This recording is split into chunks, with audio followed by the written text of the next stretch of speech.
පහුගිය දවස්වල මේ කකුලේ පඩිපිලියන්ස වැටිලා කකුලේ ආබාධිකුත් වෙලා තියෙනවා. අද අපිත් එක්ක ආවේ. ඉතින් එතුමා මම ගිය මාසේ ගෙන්න ගන්න හැදුවේ. හිතේ ලොකු බලාපොරොත්තුවක් තිබුණා සර් බින්ග්ලට එක්කන් එන්න ඕන කියලා කොහොම හරි. අද ඒ බලාපොරොත්තු ඉෂ්ට වුණා. පොඩි දරුවොත් ඉන්නවා මම සර්ගේ මුලින් අහන්න කැමතියි සර්ගේ ළමා කාලේ කොහොමද කියලා. මගේ ළමා කාලේ කොටසක් ගෙවුනේ නැගෙනහිර පළාතේ අම්පාරේ. ඉහිදි තමයි අපි මේ සත්තු ශාක ගැන පරිසරය ගැන ගොඩක් දේවල් කරන්න ඉද ප්‍රස්තාව ලැබුණේ. 6 පන්තියේ ඉඳලා මම නේවාසිකාගාරගත වෙලා හිටියේ. නමුත් නිවාඩුවක් ලැබිච්ච කාලෙදී අපි හැමතිස්සෙම එහෙ ගියා. ඒ ගියා වගේම එහෙ තියෙන කලාවල් වල ජාතික උද්‍යාන වල ඒ වගේ ස්ථාන වලට යන්න පුළුවන් වුණා.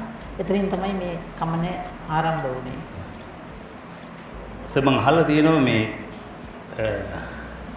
මතුගම සහ කොළඹ ආනන්ද විද්‍යාලය. ඒ කොළඹ සහ මතුගම සර්ගේ සම්බන්ධය කොහොමද මේ අම්පාරට අමතරව? මතුගම මම කවදාත් ඉස්කෝලේ ගිහින් නැහැ. ඔව්. මම පාසල් ජීවිතය ආරම්භ කළේ හොරණ ශ්‍රීපාලියෙන්. ඔව්. මතුගමත් එක්ක අපේ අම්මගේ පාර්ශවයේ සම්බන්ධකම් තියෙනවා. ඒක තමයි ඒක. කොළඹ ආනන්දෙට තමයි මම 6 පන්තියේ ඉඳලා උසස් පෙළ අවසන් වෙනකන් ගියේ. ඊට කලින් පාසල් 3කට ගියා. මම මෙතනින් දරුවෝ උඟ දෙනෙක්ගෙන් ඇහුවොත් අපි කවුද වෙන්න කැමති කියලා මොනවාද ආස කියලා දරුවෝ මොකද එක එක දේවල් කියයි. ඉතින් මම සර් ගැන දන්න විදිහට සර් බොහොම දක්ෂ සහ ආසාවෙන් චිත්‍ර අදින කෙනෙක්. මම අහලා තියෙනවා සර් මේ විවේක වේලාවේ චිත්‍ර අදින බොහොම කැමැත්තක් දක්වනවා කියලා. සර් චිත්‍ර ශිල්පියෙක් විදිහට කටයුතු කරලා තියෙනවද? එහෙම නැත්නම් සර් චිත්‍ර කලාවට කැමතිද? ඇයි සර්ට චිත්‍ර ඒ පැත්තෙන් ඉස්සරහට යන්න නොහැකි වුණේ? නොහැකි වුණා කියන්නත් බෑ. තාමත් අඳිනවා. ඒක උනේ මම වෘත්තීය චිත්‍ර ශිල්පියෙක් වෙන්න බැරි වෙච්ච එක විතරයි. ඉතින් ඒකට ගෙදරින් එච්චර කැමැත්තක් තිබුණේ නැහැ. ගෙදරින් කිව්වේ හොඳ රසාවක් කරන්න කියලා. ඊළඟට මගේ දෙවෙනි ආසාව තිබුණේ ජීව විද්‍යාව. මම ජීව විද්‍යාව පැත්තෙන් තමයි ඊට පස්සේ උඩට ගියේ. ඊට පස්සේ අපිට වෙච්ච යම් සිද්ධි නිසා කෘෂිකර්මයේ පැත්තට මම යොමු වුණා.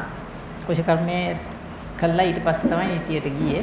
නමුත් චිත්‍රාන්දිනේ කවදාවත් අතහැරියේ නැහැ. ඒක නිසා මට ගුරුවරයෙක්ගේ ආభాෂයෙන් ඉගෙන ගන්න පාසල් කාලයෙන් පස්සේ බැරි වුණා. පාසල් කාලේ චිත්‍ර අපිට ගන්නේ 8 වෙනි පන්තියට යනකම් විතරයි. ඊට පස්සේ මම පොත් කියවලා ඒ වගේ මාතුරණ චිත්‍ර ශිල්පීන්ගෙන් විස්තර අහගෙන චිත්‍ර බලලා ඒ විදිහට තමයි ගොඩක් දේවල් ඉගෙනගෙන දැන්ට සමහර දේවල් මම පරීක්ෂණ විදිහට තමයි අලුත් ශිල්පීය ක්‍රම පාවිච්චි කරලා කරන්නේ. මම කියන්නේ ඒකයි අපිට එක වෘත්තියක් කරනවා කියලා කොටු වෙන්න ඕනේ නෑ. අපි ආස දෙයක් තියෙනවා අපිට කොයි විදිහෙන් හරි ඒ දේ කරගන්න වෙනවා. මොකද අපිට එක ජීවිතේනේ තියෙන්නේ. ඉතින් ඒකට කල් දාන්න ඊළඟ ආත්මේ කරන්න අපිට මිනිස් ආත්මයක් ලැබෙයිද දන්නේ නැහැ. ඉතින් කොහොම හරි කොම ටික කරගන්න ඕනේ. එහෙම තමයි මම හැමතිස්සෙම හිතුවේ. මේ චිත්‍ර ශිල්පියෙක් චිත්‍ර කලාවට ආස කරලා පාසල් ජීවිතේ පටන් ගත්තා. ඊට පස්සේ මම දන්න විදිහට ජීව විද්‍යාව විෂය ධාරාවෙන් තමයි උසස් පෙළ හැදෑරුවේ. ඊට පස්සේ කෘෂිකර්ම ශාස්ත්‍රයට උසස් අධ්‍යාපනයට යොමු වුණා. මම අහලා තියෙනවා කෘෂිකර්ම ඉගෙන ගද්දී කෘෂිකර්ම ඒ සර්ගේ බෙජ් එකේ සර්ගේ කණ්ඩායමේ ප්‍රථමයක් විදිහට සමත් වෙලා සර්ට ආචාර්ය උපාධියක් සඳහා හැදෑරීම සඳහා ඇමරිකාවට යෑමට ශිෂ්‍යත්වයක් ලැබුණා කියලා. ඇයි සර් ඇමරිකාවට ගියේ නැත්තේ? මට යන්න ලැබුණේ 1985 දී ෆ්‍රෙස්නෝ යුනිවර්සිටි එකට. ඒකට මම අර එතන පළවෙනි පන්තියේ සාමර්ථ්‍යයක් ලැබුණ කෙනෙකුට ශිෂ්‍යත්වයක් ලැබෙනවා. නමුත් ඒ අතරතුර මම හිටියේ උඩ අම්පාරේනේ. ඒ පැත්තේ මේ ත්‍රස්තවාදීන් මිනිස්සුන්ව සමූල ඝාතනය කළා. මම හිතුවා මම ඒ වෙලාවේ ලංකාවෙන් යන එක සුදුසු නැති දෙයක්. මම මෙහි ඉඳලා මොනවා හරි ඒ දේ වෙනුවෙන් කරන්න ඕනේ කියලා. ඒ නිසා මම නැවතුණා. ඒක අතහැරලා ඊට පස්සේ තමයි මේ නීතිය කළේ. ඒ වෙනකොට මම නීතිඥයෙක් නෙවෙයි. නමුත් මම හරියට මේ තීරණය ගත්තේ 84 දෙසැම්බර් 2 යන්නේ නැහැ. මම නවතිනවා. 85 මට යන්න තිබුණේ අගෝස්තු මාසයේ හරි ජූලි මාසයේ හරි. ඉතින් ඊට පස්සේ ඊටු ටික මම කළේ නැහැ. ඒ කියන්නේ ඒගොල්ලන්ට මම සම්පූර්ණ කරලා හරියට පස්සේ දැන් වගේ ඊමේල් තිබුණේ නැහැ නේ ලිපිය වලින් යවන්නේ. ඊළඟ ලිපියේදී මම කිව්වා I'm not able to come කියලා ඉච්චරයි එතනින් ඒක ඉවර වුණා. දැන් සර් මුලින්ම චිත්‍ර කලාවට ආස කරලා ජීව විද්‍යාව සඳහා උසස් පෙළ කරලා කෘෂිකර්ම ශාස්ත්‍රයෙන් උසස් අධ්‍යාපන ලැබලා අවසානට සර් නීති ශාස්ත්‍රයෙන් තමයි ජීවිතේ වෘත්තීය වේදිකෙක් විදිහට වෘත්තීය ජීවිතය ආරම්භ කරන්නේ. නීතිඥ වෘත්තියට ආවේ කැමැත්තෙන්ද? නැහැ ඒක මම හිතන්නේ දරුවෝ ඉන්නකන් කියන්න හොඳ නැහැ. අර මම ඇමරිකාවේ ගියේ නැති වුණාම මට තව මොකක් හරි උසස් අධ්‍යාපනයක් කරන්න කියලා ගෙදරින් බල කිරීමක් තිබුණා. ඒකෝට තාත්තා නීතිඥයෙක් හින්දා ඉතින් ඒ පැත්තට තමයි තල්ලු කළේ. මං අහලා තියෙනවා සර් මේ නීති විද්‍යාලයේ ඉන්න කාලෙත් අර ඉන්දු ශ්‍රී ලංකා ගිවිසුම අත්සන් කරපු 87 අවුරුද්දේ වගේ. බොහොම රැඩිකල් විදියට සර් බොහොම ඒ සම්බන්ධයෙන් ක්‍රියාකාරීව ඉන්දු ශ්‍රී ලංකා ගිවිසුමට විරුද්ධව නීති ශිෂ්‍යයෙක් විදියට ක්‍රියාකාරීව ඒ සම්බන්ධයෙන් විරෝධතාවලට සම්බන්ධ වෙලා ඒ සඳහා කටයුතු කරලා ඒ සම්බන්ධයෙන් බොහොම උද්‍යෝගයෙන් සහ මතවාදීවට විරුද්ධ වැඩ කරපු නීති ශිෂ්‍යයෙක් කියලා. සර්ගේ ඉන්දු ශ්‍රී ලංකා ගිවිසුම ඒ කාලේ සර්ගේ අත්දැකීම් කොහොමද? මම දැන් ඒව කියලා වැඩක් නැද්ද දන්නේ නැහැ. ඒක නිසා අපි කමක් නැහැ. මම එක දෙයක් කියන්නම් මේ ගිවිසුමට විරුද්ධව අපි මතවාදීව තමයි ගොඩක් සටන් කළේ. ඉන්දු ලංකා ගිවිසුම කියන එක සිද්ධියක් විතරයි. ලංකාවේ කටයුතු වලට ඉන්දියාව අතපෙවීම ගැන සහ මේ පලස්තීන අතපෙවීමට දෙකටම විරුද්ධව තමයි අපි කතා කළේ. එතකොට ඉන්දියානු මේ ගිවිසුම කියන්නේ ආක්‍රමණයක්. ඒ ආක්‍රමණය වෙන වෙලාවේ අපි ඊට විරෝධතා පාන්න ගිහින් තමයි ඔය කියන කතාව වුණේ. හැබැයි ඒක මම නීති විද්‍යාලයෙන් තුලින් කළේ දෙයක් නෙවෙයි. අපි එළියේ මුගේ කොට අපේ තිබිච්ච සහෝදර සංවිධානත් එක්ක තමයි වැඩ කළේ. ඒ සංවිධාන එකක්වත් දැන් නැහැ. ඉතින් ඒ එක දවසක් අපි නීති විද්‍යාලයේ ඉඳලා පෙරපාලියට ගියා. ඒ ගියෙත් මගේ පෞද්ගලික තීරණයක් උඩ මාත් එක්ක එක්කෙනයි ගියේ. ඒ සහෝදර මහත්මියක් දැන් අවුරුදු කිහිපයකට ඉස්සෙල්ලා නැති වුණා. ශාන්ත බේදාස කියලා. ඒ වගේ කළාට හැබැයි ඒව එකක්වත් අපි මේ නීති ශිෂ්‍යයන් විදිහට නීති විද්‍යාලය ඇතුලේ කරපුවා නෙවෙයි. එළිය කළේ. ඒකට හේතුවක් තමයි ඒ කාලේ මේ මතවාදය අපි එළියෙන් අරගෙන නීති විද්‍යාලයට ආව මිසක් නීති විද්‍යාලෙදි ගත්ත දෙයක් නෙවෙයි. ඒකයි. ඉතින් අපේ අර ජාතික මතවාදයක් තිබුණේ. ජාතික මතවාදය අපි ටික 70 දශකයේ ඉඳලා ගොඩනගාගෙන 80 දශකයේ මැද වෙනකොට අපි මොකද්ද ලංකාවේ වෙන්න ඕනේ, මොකද්ද කරන්න ඕනේ, මොකද්ද නොවෙන්න ඕනේ කියන එක පිළිබඳව අවබෝධයකින් වැඩ කළා. ඒ අවබෝධය නීති විද්‍යාලයට දෙනවට වැඩිය අර අපිත් එක්ක අවුරුදු ගාණක් වැඩ කරපු අපේ කට්ටියත් එක්ක වැඩ කරන එක මට පහසු වුණා කවදාවත්. අදටත් ඒ මතවාදයේ ඉන්නේ.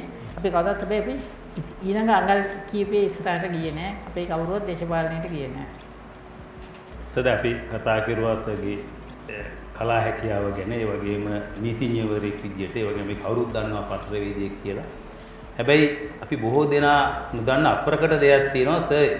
යුද ශාස්ත්‍රය පිළිබඳ යම් හැදෑරීමක් කරපු ඒ සම්බන්ධයෙන් දැනීම සහ අවබෝධය සහ ඒ සම්බන්ධයෙන් හැදෑරීමක් කරපු කෙනෙක් කියලා. ඒ ගැන සර්ගෙන් අහුවට කමක් නැද්ද? කමක් නැහැ. ඒක උනේ මේ ආසාවට කරපු දෙයක් නෙවෙයි. මම කියවනේ ත්‍රස්තවාදීත් එක්ක අපි ගැටෙන්න ඕනේනේ. ඉතින් එතකොට කොහොමද ගැටෙන්නේ කියන එක ඉගෙන ගන්න නම් අපි ඒකේ ශාස්ත්‍රය දැනගෙන ඉන්න ඕනේ. දැන් ඔය ගොඩක් අය හිතන්නේ හැප්පෙනවා කියන්නේ අවිපරිහරණය කියලානේ. ඒක යට තියෙනවා ශාස්ත්‍රයක්. ඒ ශාස්ත්‍රය දැනගන්න ඕනේ කියන එක මම 1981 විතර මට අවුරුදු 20ක් විතර වෙන්න කාලේ තමයි දැනගත්තේ. මෙහෙම ශාස්ත්‍රයක් තියෙනවා. මේක තමයි මේක පිටිපස්සේ තියෙන්නේ කියලා. ඊට පස්සේ මම සෑහෙන මහන්සියක් කරගෙන ඒක ඉගෙන ගත්තා. අදටත් අලුත් දේවල් ලෝකේ වෙන ගැටුම් හැම දෙයක් දිහාම මට ඒ විදිහට බලන්න යම් කිසි දුරකට පුළුවන්. මම මේ දකින දේවල් සමාජ මාධ්‍ය හරහා ලියනවා. විශේෂයෙන් අලුත් පරපුරේ අයටත් ඒව දැනගන්න ඕනේ. මොකද යුද්ධයකදී හැමතිස්සෙම ශක්තිමන්තයා නෙවෙයි දිනන්නේ. වඩා හොඳ උපක්‍රම ගන්න කෙනා. අන්න ඒක තමයි මට උගන්වන්න ඕනේ. මොකද අපි පොඩි කාලේ ඉඳලම අපිට කියනවා අපි පොඩි අපි ඒක නිසා දුර්වලයි කියලා. නමුත් අනිත් පැත්තෙන් අපිට පුංචි කාලේ හීන්සරය කියලා පොතක් ඉගෙනුවා. ඒ හීන්සරය පොතෙන් අපිට පෙන්වුවා පුංචි එක්කෙනාට ලොකු එක්කෙනෙක්ව අභිභවා දිනන්න පුළුවන් කියලා. එතකොට මම යුද ශාස්ත්‍රය ඉගෙන ගන්න කාලේ මම තේරුම් ගත්ත දේ තමයි මුනිදාස කුමාරතුංග මහත්මයා හීන්සරය පොත ඇතුලේ යුද ශාස්ත්‍රයේ තියෙන සෑම මූලික මූලධර්මයක්ම අපිට උගන්වලා තිබුණා. අපි ඒක තේරුම් අරගෙන තිබුණේ නැහැ. ඒ කියන්නේ පළවෙනි දේ තමයි ප්‍රමාණය මත ජයග්‍රහණය තීරණය වෙන්නේ නැහැ කියන එක. දෙවෙනි එක තමයි ඕනෑම ප්‍රබලයෙකුගේ දුර්වල ස්ථාන තියෙනවා කියන එක. ඒ වගේම ඕනෑම දුර්වලයෙකුට ඒ දුර්වලකම ශක්තියක් කරගන්න පුළුවන් කියන එක. ඊළඟට හතුරා සමස්තය විදිහට හිතන්න එපා. හතුරාගේ මර්මස්ථාන ගැන හිතන්න. ඒ කියන්නේ වටුස්සරින් ගන්නේ අලියාගේ හොඬ වැල්ලට වගේ මර්මස්ථාන වලට. ඒක මර්මස්ථාන වලට පහර දෙන්න කියන එක. ඊළඟට Tamanට ප්‍රමාණාත්මක ශක්තියක් නැත්නම් තමන්ගේ ප්‍රවේගය සහ උපාමාරුව කියන්නේ වේගයෙන් එහා මෙහා වීමේ හැකියාව වගේ දේවල් වලින් අර ප්‍රමාණීය විශාලත්වයේ තියෙන කෙනාව අභිභාව යන්නත් ඒ විශාලත්වය යාට දුර්වලතාවයක් බවට පත් කරන්නත් පුළුවන් කියන එක. ඉතින් ওই ටික තමයි යුද ශාස්ත්‍රයේ උගන්වන්නේ. ඒ ටිකම තමයි හීන්සරෙන් උගන්වන්නේ. වැඩේ තියෙන හීන්සරය අපි ළමා පොතක් විදිහට දකිනවා මිසක් ඒකේ හරය අපේ ඇඟ ඇතුළට යනවා හරි අඩුයි. ඒකත් මම දකිනවා අපේ අධ්‍යාපන ක්‍රමයේදී අපි හීන්සරේ නිකන් පොඩි ළමයින්ට උගන්වන්න නිකන් විනෝදාස්වාදක පොතක් විදිහට විතරයි දකින්නේ. හීන්සරෙන් ගන්න ඕනේ පාඩම තමයි මම දැක්කේ ටිකක් හැදෑරුවට පස්සේ. මම නිකන් මේ පොඩි දරුවෝ ඉන්න හින්දා කියන්නේ දුර්වලයි පොඩි කියන එක හැමතිස්සෙම සම්බන්ධ කරගන්න එපා. අපි පොඩි නම් අපිට ඒත් ශක්තියක් තියෙනවා කියන එක. ඒක තමයි මේකේ ආදර්ශය. මම අහලා තියෙනවා සර් චීන සමාන ඇමරිකානු වියට්නාම යුද්ධයේදී වියට්නාමේ ගුරුවරයෙක් යුද්ධ සාක්ෂි සම්බන්ධයෙන් ඉගෙනගෙන වියට්නාමයේ ගරිල්ලා සටන් ක්‍රම සම්බන්ධයෙන් ඒ වියට්නාමයේ ජයග්‍රහණය කරා යොමු කරුවේ මේ යුද උපක්‍රම ගැන යුද ශාස්ත්‍ර ගැන මුලින් කිසිම දැනුමක් නොතිබුණු ගුරුවරයෙක්. ඔහු තමයි මුලින් උනේ කියලා නම මතකෙට එන්නේ නැහැ. සර්ට යම් ආభాෂයක් ලැබුණාද ඔය වියට්නාම ඔය චීන වියට්නාම ඇමරිකන් යුද්ධයේදී ඔය ගුරුවරයාගේ මෙහෙමයි කතාව පටන් ගන්න. මේ අවුරුදු හරියටම 50කට ඉස්සෙල්ලා 1975 අප්‍රේල් මාසේ තමයි වියට්නාමයේ ඒකාබද්ධ රටක් වෙන්නේ. එතකොට ඒ දවස්වල අපි කියවන පත්‍රයක් නව යුගය කියලා. ජලේක් හවුස් එකෙන් ගහපු පත්‍රයක් සති දෙකකට සැරයක් එනවා. හැම මාසෙම 12යි 26යි සති දෙකක් ඇතුළතදී ওই නව යුගයේ පත්‍රයේ ඔය වියට්නාම යුද්ධයට බුද්ධිය සපයපු ගියප් කියන සෙනවියා පිළිබඳව ලිපියක් තිබුණා. ඒකෙදි තමයි කියලා තිබුණේ එයා පාසල් ගුරුවරයෙක්. එයාට යුද්ධේ බාර ගන්න කිව්වම එයා යුද්ධ ගැන මොකුත් දැනගෙන හිටියේ නැහැ. ඒක නිසා එයා ඉගෙන ගත්තේ ප්‍රංශේ. එයා ප්‍රංශෙට ගිහින් ප්‍රංශේ තියෙන එක්කම යුද පොත් ටික ගෙන ආවා. ගෙනල්ලා එයා ඒ ගැන හැදෑරීමක් කරලා තමයි එයා යුද්ධේ මෙහෙව්වේ කියලා. ඊට පස්සේ ඒ දවස්වලම කාම්බෝජෙත් ওই වගේම සිවිල් යුද්ධයක් වෙලා මේ කමාරුජ් කියලා කණ්ඩායමක් බලයටපත් වුණා. එතකොට ඒගොල්ලන් ගැන අවුරුද්දකට දෙකකට පස්සේ ජීවනකොට ඒකෙත් නායකයා ගුරුවරයෙක්. එයත් ওই විදිහටම ප්‍රංශයෙන් යුද පොත් ගෙනහැලා කියවලා තමයි ගරිලා යුද්ධ ගෙනිහින් තිබුණේ. ඊට පස්සේ අපිට ඇත්තටම 80 විතර යුද්ධය ආවම ඉතින් මම බැලුවා ගියප්ට රටක් වෙනුවෙන් යුද්ධ කරන්න පොත් කියවල පුළුවන් නම් අපිට පොත් කියවල මොන හරි දෙයක් කරන්න පුළුවන් නේ. ඊට පස්සේ මම 80 දී ත්‍රස්තවාදී යුද්ධය මුලින්ම දරුණුවට නැගෙනහිර පළාතට එන කාලේ වෙනකොට මම මේ පොත් ටික එක්කම ලංකාවේ හොයාගන්න පුළුවන් තැන් වලින් හොයාගෙන කියෙව්වා. අද වගේ අන්තර්ජාල පහසුකම් පොත් සාප්පු වල ගොඩක් ඒ පොත් තිබුණේ නැහැ. නමුත් පුස්තකාල දෙකක තුනක ඒ පොත් තිබුණා. ඒවෙන් අපි ඉගෙන ගන්න කරා. මම එකයි කියන්නේ හැමතිස්සෙම අපිට අවශ්‍යතාවය තියෙනවා කොහෙන් හරි මාර්ගයක් හම්බ වෙනවා. ඒ මාර්ගය හොයාගෙන යන්න ඕන. අර සෙන්පතිය මරුනේ ගොඩාක් පහු වෙලා. ඒ කියන්නේ අවුරුදු 103ක් ජීවත් වෙලා බවප්‍රාප්ත උනේ. ඒ උනේ 2013. මරුනේ ගිය සෙනවියා. එතකොට එයා පසු කාලයක රතු නැපෝලියන් කියලා හඳුන්වලා දීලා තිබුණා. නමුත් අවාසනාවකට වගේ එතුමා මරුණාම ලංකාවට ඒක මතක් වුණේ නැහැ. ඒකයි. ඒ කාලේ දෙක අතර විච්ච වෙනස මම එහෙමයි දැක්කේ. අපි පාසල් යන කාලේ විමුක්තිදායකයෙක් විදියට පත්තරවල ගොඩක් කතා වෙච්ච පුද්ගලයා ඒ කියන්නේ දිනපතා සතිපතා පත්තරවල නෙවෙයි නවයුගයේ වගේ පත්තරයක පවා ආදර්ශමත් චරිතයක් විදියට දැක්කේ කෙනා මැරෙනකොට හැමෝටම අමතක වෙලා තිබුණා. ලංකාවට විතරක් නෙවෙයි ලෝකෙටම අමතක වෙලා තිබුණා. මාසේ කාලේ මම එයාගේ පොත් එයාගේ ජීවිත කතාව සහ එයා ලියපු පොත් අරගෙන සැදැරීමක් කළා. අපි දන්නවා කවුරුත් පරිසරය සම්බන්ධයෙන් නිපුණයෙක් සහ විශිෂ්ටයෙක් කියලා. ඒ හින්දා සර්ට ජීවිතේ එකවරක් පමණක් ලැබෙන හරිතාභිමානී සම්මානයෙන් සැපිදුම් ලැබෙනවා. මම හිතන්නේ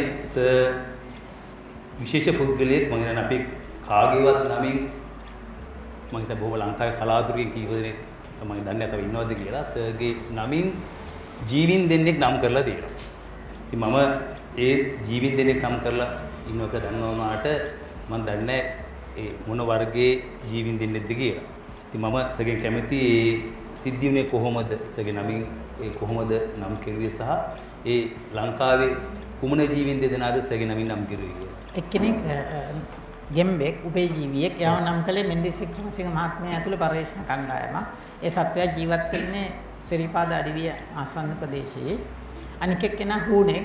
එයා හම්බ වෙන්නේ එකම එක තැනකිනුයි. ඒ තමයි මේ ගම්පහ දිස්ත්‍රික්කයේ ගල්ගුහාවකේ.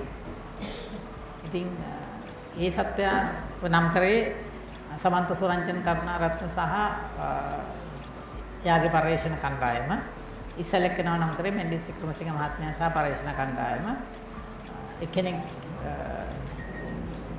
උභයජීවියෙක් අනික එක්කෙනා උරගයෙක්. ඒකේ දෛවයේ තියෙන විශේෂත්වය තමයි මම අඩුවෙන්ම දන්න සත්ව කාණ්ඩ දෙකෙන් තමයි සතු දෙන්නව නම් මම දන්නවා නීති ශාස්ත්‍රයේ වසර ගණනාවක් අඩු කරලා තියෙන සම්බන්ධයෙන් විශේෂයෙන් පරිසර නීති සම්බන්ධයෙන් විශාල දායකත්වයක් දක්වලා තියෙනවා. නමුත් මම දන්නවා ඉල්ලීමක් හෝ ඒ සඳහා මහන්සියක් දැරුවේ නැහැ ජනාධිපති නීතිඥයෙක් වීම සඳහා. නමුත් ජවහර්ලාල් විශ්වවිද්‍යාලයේ ආචාර්ය උපාධියක් ලබනවා. ඒක මම හිතන්නේ පරිසර නීතිය පරිසරය සම්බන්ධ ආචාර්ය උපාධිය. ඒ සම්බන්ධ වෙනත් ඒ සම්බන්ධ විවිධ ඇගීම් සම්මාන එහෙම නැත්නම් ජනාධිපති නීතිඥයෙක් වෙන්න. ඒව ප්‍රතික්ෂේප කිරීමත් ඒ වගේම ජවහර්ලාල් විශ්වවිද්‍යාලයේ ආචාර්ය උපාධියක් ඒ පිරිනැමීම බාර ගැනීමත් උනේ කොහොමද ඒක? එහෙමයි ඒක සම්මානිත ආචාර්ය උපාධියක්. ඒක දුන්නේ මගෙන් විද්‍යාත්මක ශාස්ත්‍රයට ඉච්ච දෙයට සහ සංරක්ෂණයට ඉච්ච දායකත්වයේ විද්‍යාත්මක පැත්තෙන් නීති පැත්තෙන් නෙවෙයි. මොකද ජයවර්ධනපුර විශ්වවිද්‍යාලයේ නීති දෙපාර්තමේන්තුවක් හෝ නීති පීඨයක් නැහැනේ. ඉතින් ඒක මගේ මාව ඇගයීමක් කරලා වෘත්තීයමය තත්වයෙන් සහ සමස්ත දායකත්වයෙන් ඇගීමක් කළා යම්කිසි නිසි ක්‍රියාපටිපාටියකට ගිහින් දුන්න දෙයක් නේ. එතකොට ඒක වටිනවා. ඒක ඇත්තටම ගොඩක් වටිනවා. ඒක නිසා ඒක මම සතුටෙන් ගොඩක් මට කරපු වටිනාකමක් විදිහට බාරගත්තා. හැබැයි මම ඒකෙදි කිව්වේ එකම එක දෙයයි. මේක මට නෙවෙයි පරිසර ශාස්ත්‍රයට කරපු ගෞරවයක් කියලා මම සලකන්න කැමතියි. මොකද පරිසර ශාස්ත්‍රයට ආදරෙන් ආපු දැන් මේ දරුවෝ වගේ මමත් පුංචි කාලේ තමයි පරිසර ශාස්ත්‍රයට ආවේ. ඔයිටත් වැඩිය පොඩි කාලේදී. එතකොට අපි මුලදීම කළේ කුරුල්ලු බලපු එක. ඊට පස්සේ කුරුල්ලන්ගෙන් සමනල්ලුන්ට සමනල්ලුන්ගෙන් මාළුන්ට ඒ විදිහට තමයි ටික ටික බලන සත්ත්ව කොටස වැඩි කරගත්තේ. ඊළඟට ශාක එහෙම. එතකොට දැන් මේ විදිහට යම්කිසි කෙනෙකුට රටට යමක් කරන්න පුළුවන් නම් එයාම විශ්වවිද්‍යාලයකින් ඒ කරපු සේවය අගයනවා නම් ඒක හරි ලොකු වටිනාකමක් අනික් දරුවන්ටත් තමන්ගේ උනන්දුවෙන් මේ වගේ දෙයක් කරන්න ඔයගලන්ට ඇගීම ලැබෙයි කියන එක. ඉතින් ඒක නිසා මම දැක්කේ අලුත් ප්‍රවණතාවයක ආරම්භයක් කියලා. මගේ පිළිගැනීමේ කතාව කළෙත් උපකුලතුමාගේ මේ මිල කාමරයේදී මොකද මේ සම්මාන උළෙලක් තිබ්බේ නැහැ. උළෙලක් නැති අවුරුද්දකදී මම කිව්වා මට උළෙලකට යනවට වැඩිය ගොඩක් මේක හොඳයි කියලා. මම එතෙන්දි කිව්වේ ඒකයි මම මේ සමස්ත පරිසර ශාස්ත්‍රයට කරන යම්කිසි ධෛර්යමත් කිරීමක් විදිහට තමයි මේක මම දකින්නේ. මොකද ඕනම කෙනෙකුට එතකොට හිතෙනවා දැන් අපි ගත්තොත් එහෙම මෙතන ඉන්න දරුවන්ට වැඩිය ගොඩක් පොඩි ළමයි බ්‍රිතාන්‍යයේ අලුත් සත්තුන්ව හොයාගෙන අලුත් නිරීක්ෂණ කරලා ඒ පරීක්ෂණ වාර්තා පළ කරලා තියෙනවා. ඒකට අද කියන්නේ අපි ජනතා විද්‍යාව නැත්නම් සිටිසන් සයන්ස් කියලා. ලංකාවේ අපිට තාම අපේ විෂය ධාරාව වලට සිටිසන් සයන්ස් කියන විෂය ඇවිල්ලා නැහැ. ඉතින් අපි උත්සාහ කරන්නේ ඒක පුළුවන් තරම් දරුවන්ගේ ඔළුවට ගේන්න. එතකොට ගිය අවුරුද්දේ ගෝනුස්ස දෙන්නෙක් හොයාගෙන තුන බ්‍රිතාන්‍යයේ අවුරුදු 13ක දරුවෝ දෙන්නෙක්. මෙතනත් ඇති ඒ වයස්වල ළමයි. අවුරුදු 8ක එක්කෙනෙක් තව චර්යාවක් හොයාගෙන තිබුණා කූඹින්ගේ. එතකොට එයා ඒ අපිට දැන් දකින්නවානේ කුඹි දිහා. එතකොට අපිට පොඩ්ඩක් කියලා දෙනවා නම් මේ දකින දේවල් ලියා ගන්න, මේ දකුණු දේවල් ඇඳ ගන්න, එහෙම කියලා ඒවා ඒ විදිහට කරගන්න පුළුවන්. ඉතින් කොහොම හරි මම මේක දැක්කේ ඒ වගේ ජනතා විද්‍යාවේ උඩට එන්න පුළුවන් අයට දෙන වටිනාකමක් විදිහට. ඊට අවුරුදු 2කට පස්සේ තවත් ජනතා විද්‍යාඥයෙකුට ජයවර්ධනපුර විශ්වවිද්‍යාලයෙන් ලැබුණ ලොකු සම්මානය. ඒ වගේ ආචාර්ය උපාධියක් ඒ කැලුම් මනමේන්ද්‍ර ආරච්චි මහත්මයාට. ඒතකොට අපි දෙන්නෙකුට මේ විදිහට දීලා තියෙනවා ජනතා විද්‍යාවෙන් කරපු දායකත්වය ඇගීමට ලක් කරලා. අනිත් එක තමයි ජයවර්ධනපුර විශ්වවිද්‍යාලයේ අර නුසුදුසු පුද්ගලයන්ට ආචාර්ය උපාධි දීපු එකක් නෙවෙයි. ඒක නිසා මට ගැනීමේ ඒ පැත්තෙන් ඇතුළත් තිබුණේ නැහැ. මම හිතන්නේ අවසාන වශයෙන් 2009 වර්ෂයේ අපේ පැරණි පනතක් වෙන වනසත්ත්ව සෞඛ්‍යතාවච්ඡ පනත ඇතුළු පනත් රාශියක් සංශෝධනය කිරීමට ඒ වගේම අනාගතයේ ඉන්න තියෙන පනත් කිතුම්පත් කරන්න මෑත කාලීන දායකුණු සුවිශේෂී පුද්ගලයෝ. මම හිතන්නේ මේ වගේ පනත් මොනවද කියලා විශේෂයෙන්ම ඒ වගේ දැන් අපේ පනත් රාශියක් තියෙනවා පරිසර නීති සම්බන්ධ. පළාත් පරිසර අධිකාරිය තියෙනවා වයින් පළාත ගත්තොත් එහෙම නැත්නම් ජාතික ජාතික පරිසර පන්ති තියෙනවා මධ්‍යම ආණ්ඩුව සතු මේ පනත් අපේ රාශියක් තියෙනවා. ඉතින් මාස ඒ දායක වෙච්ච පුද්ගලෙක් විදිහට මේ පනත් සංශෝධනය කරන්න. අපේ මේ තියෙන අනපනත් වැඩිකම ප්‍රශ්නයක්ද එහෙම නැත්නම් මේ අපේ පාර්ශ්ව නීතිය සම්බන්ධයෙන් තියෙන ගැටලුව මොකද්ද? මොකද ජනතාවගේ තියෙන දැනුවත්කම බොහොම අඩුයි. අපි කොතනද ප්‍රශ්නයක් නොත් යන්නේ කියලා. ඉතින් අපි ප්‍රායෝගික සභාවේ බොහෝ දෙනෙක් ඉන්නවා. මේ පරිසර කමිටුවෙත් අපි නිලධාරීන් ඉන්නවා. ඉතින් අපිට අපේ රටේ ප්‍රශ්නේ මොකද්ද මේ පරිසර නීතිය සම්බන්ධයෙන් මේ මිනිස්සුන්ගේ අපේ ආගමකට කුලත් අපිට ගොඩක් කියන මේ පරිසර සම්බන්ධයෙන් අපි දැනුවත් කිරීම කරනවා. සරලා ස්වේච්ඡාවෙන් මේකට දායක වෙනවා. අපේ ගැටලුව මොකද්ද සහ සර් මේ සඳහා විශාල දායකත්වයක් දරුවෝ අපි දන්නවා. ඒ සම්බන්ධයෙන් අදහස මොකක්ද? පළවෙනි දේ තමයි මට නීති සංශෝධනයකට යන්න වෙනවා නම් මේක මම කොහොම විවෘතව කියන්නේ. නීති සංශෝධනයකට යන්න වෙනවා නම් මම ගොඩක් වෙලාවට යන්නේ ගොඩක් කනගාටුවෙන්. සතුටෙන් නෙවෙයි. ඒකට හේතුව නීතිය සංශෝධනය කරනවා කියන්නේ මේ මගේ ජීවිත කාලය තිස්සේ මම හැමදාම දැක්කේ නීති වැඩි කරපු එක, දැඩි කරපු එක, දඬුවම් වැඩි කරපු එක. ඒකේ පිටිපස්සේ තියෙන නොකියන අපි ප්‍රසිද්ධිය ඇවිල්ලා සමාජයේ ඉදිරියේ ගොඩක් අය නොකියන කතාව. වහනම් කියනවා. දේශපාලනඥයවත් කියන්නේ නැති කතාව තමයි ගොඩක් තැන්වලදී. ඇයි නීති තද වෙන්න ඕනේ? සමාජය නරක වෙන හින්දා.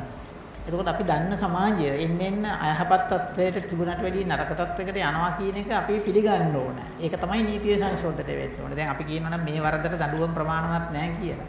ඒ කියන්නේ මිනිස්සු දැන් ඒකටත් පුරු වෙලා. ඒ දඬුවම් දැන් ගණන් ගන්නෙ නැහැ. ඒ කියන්නේ තවත් නරක වෙලා. ඉතින් ඒක නිසා මම නීති සංශෝධනයට යන ගොඩක් අවස්ථාවල යන්නේ ගොඩක් කලකිරීමකින් දුකකින්. මොකද මම දන්නවා මම මේ නීති දඬුවම් තද කරන එකේ අපේ පැත්තෙනුත් අසාර්ථක වීමක් තියෙනවා. අපිට බැරි වුණාද සමාජයේ හරි පැත්තට ගේන්න කියලා. ඒ කියන්නේ අපිට කිපදෙනෙකුට ඒක කරන්න බැරි එක ඇත්ත. නමුත් අපිට පොඩි වරදකාරී හැඟීමක්, ලැජ්ජාවක් සහ දුකක් ඇති වෙනවා. එයි මේ නීතිය අපි තද්දඩි කරන්නේ. රුපියල් 30000කට විච්ච දඩේ අපි රුපියල් ලක්ෂයකට වැඩි කරන්න හිතනවා නම් අපි හිතන්නේ මේ තවත් නරක වෙලා සමාජයේ. ඉතින් සමහර වැරදි අලුතෙන් අපි ගේනවා 50 වලට. අලුතෙන් ගේන්න වෙන්නේ මේ වැරදි අපි ඉස්සර දන්නේ නැහැ එහෙම දේවල් තියෙනවා කියලා. දැන් එහෙම වැරදිත් තියෙනවා. විශේෂයෙන්ම පරිසර වැරදි වලදී අපි ගොඩක් දේවල් අලුතෙන් ගෙනාවා 2009 වන සංරක්ෂණ ආඥාපනතේ වනසත්ව වෘක්ෂලතා සංරක්ෂණ ආඥාපනතේ ඒ වගේ ඒවා කරන්න ඊළඟට දැන් ළඟදී එන්න තියෙන ජාතික පාරිසරික වනතටත් අපි අලුත් සංකල්ප ගණනාවක් සාකච්ඡා කරලා ගෙනෙන්න උදව් වුණා. ඒ හැම තැනකදීම මම කල්පනා කළේ ඇයි අපි මේක මෙහෙට ගෙන්නුවේ මේ සමාජය අපිට පාලනය කරගන්න දැන් තියෙන නීති වලින් බෑ. එච්චර නරකයි. ඉතින් ඒක තමයි ඇත්ත කතාව. නීති සංශෝධනය කරනකොට අපිට තේරුම් ගන්න ඕනේදී අපි කරන්නේ ගොඩක් වෙලාවට දඬන වැඩි කරන එක, අලුත් වැරදි එකතු කරන එක. හැබැයි මම ආසාවෙන් පනත් දෙකක් කළා. ආක්‍රමණික ආගන්තුක ජීවීන් පාලනය කිරීමේ පනත සහ ජෛව සුරක්ෂිතතා පනත කියන දෙකේ කෙටුම්පත් දෙක. ඒක නීතියේ තිබිච්ච හිස්තන් දෙකක් අපි පෙරෙව්වේ. එතෙන්දිත් ඉතින් අර සමාජයේ නරක වීමක් තියෙනවා. නමුත් ඒකට ඊට වැඩිය එහා ගිහින් දෙයක් තියෙනවා. ඒ කියන්නේ නීතියේ යම් කිසි හිස්තනක් තියෙනවා නම් අපි හිස්තන පුරවනවා කියන එක. නමුත් සමස්තයක් වශයෙන් මගේ ජීවිතයේ වැඩියම මම දායක වෙලා තියෙන්නේ ක්‍රමක්‍රමයෙන් නරක තැනට යන සමාජයකට ඒ නරක යන ගමන අඩු කරන්න හෝ නැති කරලා දාන්න හෝ කරපු දායකත්වයක් විදිහට. ඒකයි මම කිව්වේ දුකෙන් සහ යම් කිසි දුරකට ලැජ්ජාවකින් වගේ තමයි අපිට මේකට යන්න වෙන්නේ.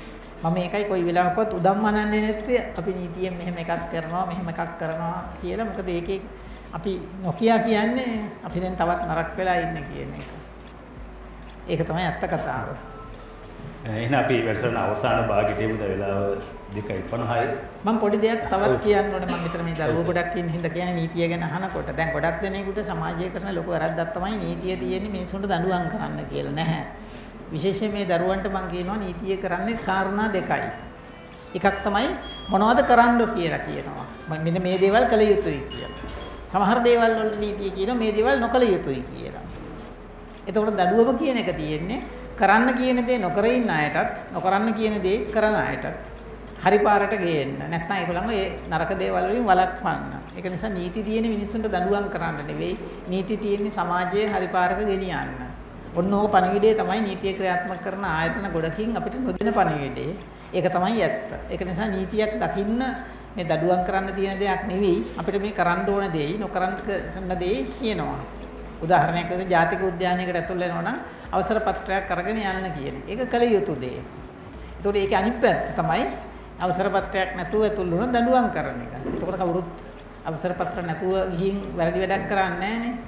එතකොට ඒ වගේම මේකේ අනිත් පැත්ත තියෙනවා. සත්තු මරන්න එපා කියන්නේ අපිට කියනවා මේ දේ කරන්න එපා කියලා. ඒතකොට මේ දේ කරොත් දඬුවමක් දෙනවා. එතකොට අපිට ආරක්ෂිත සතුන් කියලා දැන් ඉන්නවා සත්තු.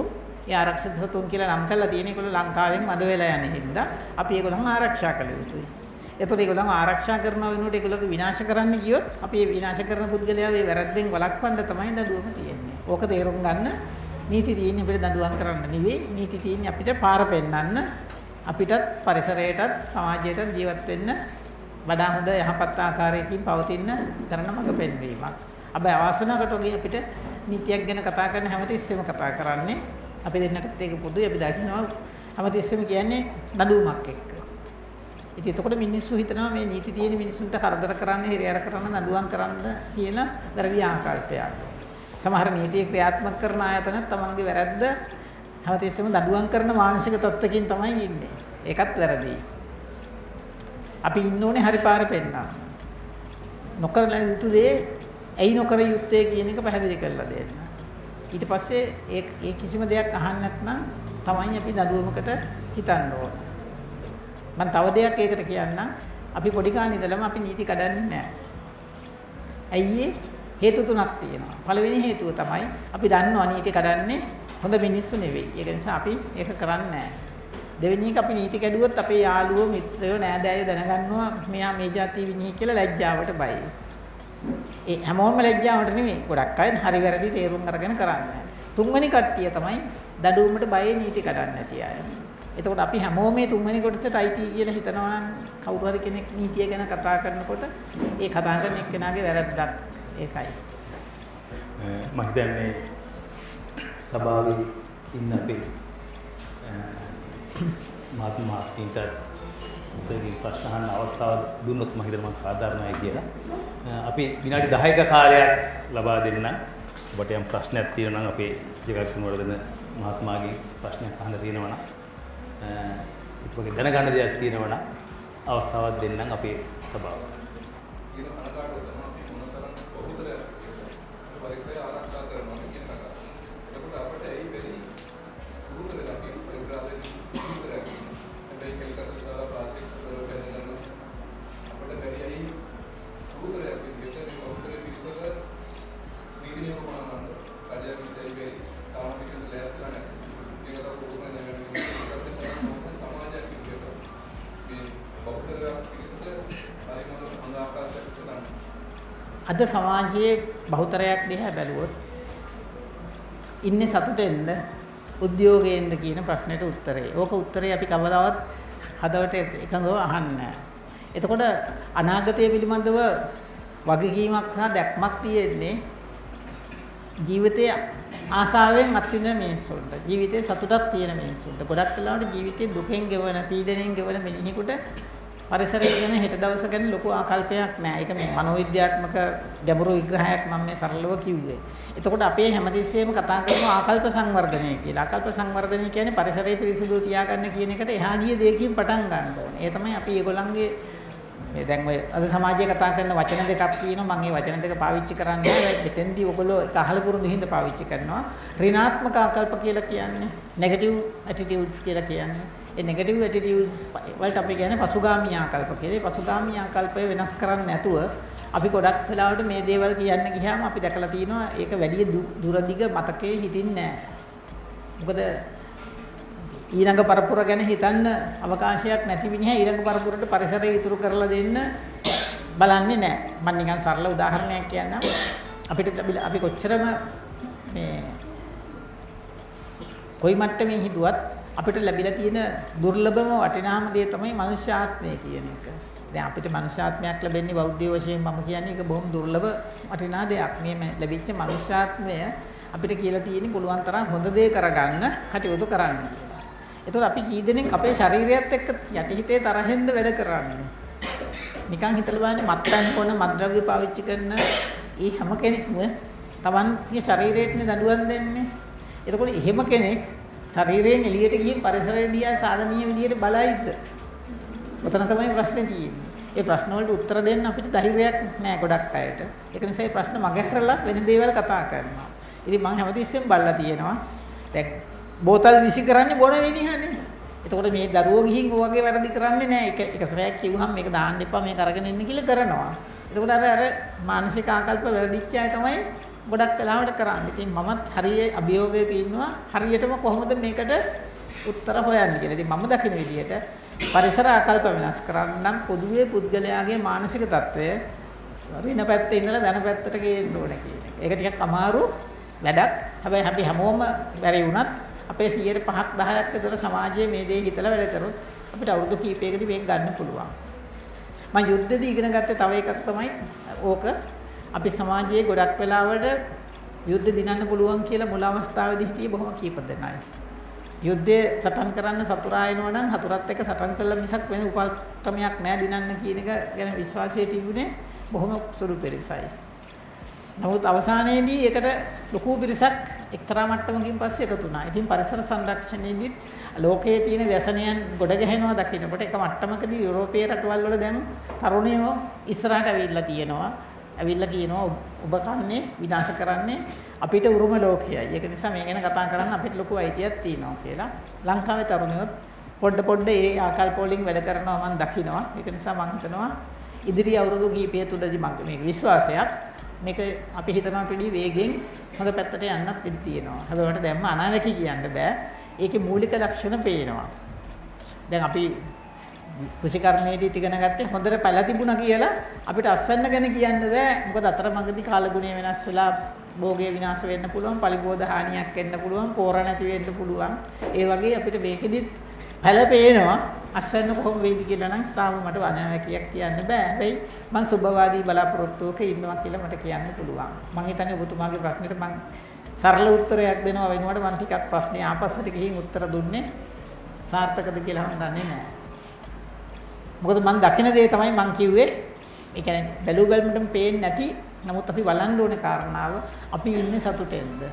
අද මම ඇහුවොත් හැමෝගෙම විමසලා බලන්න කියලා මෙතන ඉන්න වැඩිහිටියන්ගෙන් බහුතරයක් කියයි නෑ අපිට මොකක් සතුටින් නෙවෙයි ඉන්නේ අපිට ප්‍රශ්න ගොඩක් තියෙනවා කියලා. එතකොට ඒගොල්ලන්ට පරිසරය පිරිසිදුව තියාගන්න ඒ වගේ දේවල් ගැන අර ඔළුවට එන්නේ නෑ. ඒකයි ඒකේ හරය. ඉතින් ඒක අපි හදන්න ඕනේ. මං කියන්නේ එහෙමයි කියලා අපිට පැත්තකටලා ඉන්න බෑනේ. අපි ඒක පුළුවන් මට්ටම් වලින් ගේන්න ඕනේ උඩට.